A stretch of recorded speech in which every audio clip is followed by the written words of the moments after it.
Você publicou uma foto lá no status do seu WhatsApp e você quer saber se aquela pessoa está bloqueada de visualizar ou não. Fique então comigo até o final desse vídeo para você ver com essa atualização que teve dentro do WhatsApp. Você não vai precisar mais pagar o seu status para que aquela pessoa não veja, né? Para isso, vamos lá acessar o WhatsApp. Vamos vir aqui na nossa parte de atualizações e vem no status que você acabou de compartilhar, né? Clica novamente e vem aqui em cima, no caso, aonde está o olhinho. Depois você vem e clica aqui, ó, nos três pontinhos e vem na aba aqui de mostrar o público.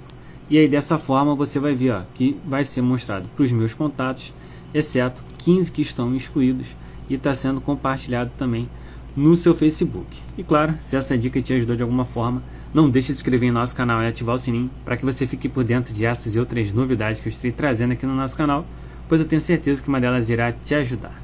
Bom pessoal, por hoje é só e até o próximo vídeo.